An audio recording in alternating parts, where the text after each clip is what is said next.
وقفے سے واپسی پہ خوش آمدید. بات آگے بڑھاتے ہیں.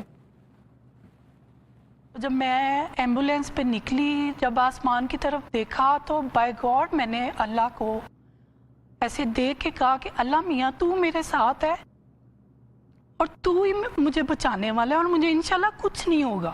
پھر خیر ایسے تیسے کر کے میری سرجری ہو گئی. سرجری کر کے انہوں نے میرا جو اوپن رکھا کہ انٹسٹائن کو ہم ڈیلی صاف کریں گے.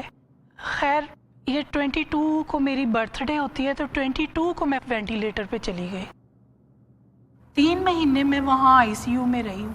مجھے یہ بتائیں کہ کبھی ایسا آپ کا ہوا محسوس کہ میری وجہ سے یہ سب تکلیف میں ہے، تو مطلب میں جو ہوں وہ ان پہ اب بوجھ بنتی جا رہی ہوں؟ آئی سی یو میں مجھے بس یہی آ کے کہتے تھے، میرا ہاتھ پکڑ کے کہتے تھے ہمت نہیں ہار. میرے ہسبینڈ کے یہی الفاظ ہوتے تھے. میں شو اس لیے نہیں کراتی تھی، میں تکلیف میں ہوں کہ یہ کیا، میں کیا ان کو کہوں. دوستو اس وقت ہمارے ساتھ اسٹوڈیو میں ہمارے ایک مہمان موجود ہیں.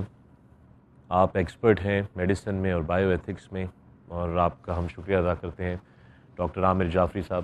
سر یہ بتائیے کہ جب ڈاکٹروں سے ایسے موقع پہ کوئی غلطی ہو جاتی ہے تو پھر وہ اس کو چھپانے کی کیوں کوشش کرتے ہیں؟ جو ایک میجر مسئلہ اس میں لگ رہا ہے، جو ایتھیکل ایشو جو نظر آتا ہے، وہ یہ ہے کہ کمیونیکیشن کا ایک میجر گیپ. انسان سے غلطی ہو سکتی ہے، انیڈورٹنٹ انجریز ہوتی ہیں سرجریز کے اندر، مگر ان کو اون اپ کرنا، ان کو بتانا مریض کو، مریض کے خاندان کو بہت ضروری ہوتا ہے. چھپاتے کیوں ہیں؟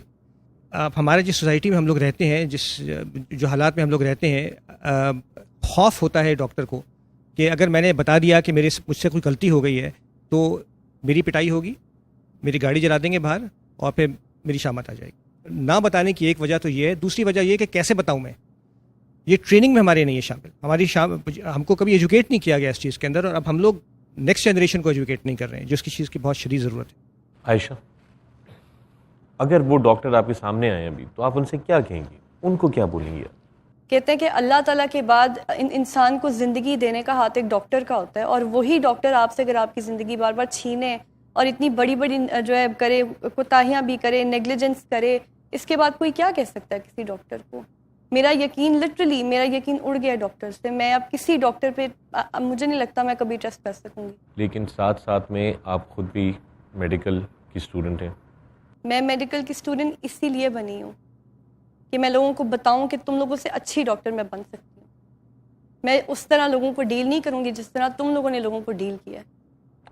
تو لیکن ایک چیز یہ بھی دیکھیں نا کہ جب یہ سب کچھ کمپلیکیٹ ہو گیا سارا کیس، تو جس نے آپ کی والدہ کو پھر پراپر طریقے سے ڈائگنوز کیا، ان کی سرجری کی، ان کو دوبارہ بہتری کی طرف لے کر آئے، وہ بھی ایک ڈاکٹر تھے. بالکل، بہت میں ان کو دیکھ کے بہت زیادہ ہوئی تھی کہ میں نے بھی ڈاکٹر بننا ہے، بالکل ان کی طرح میں نے ڈاکٹر بننا ہے.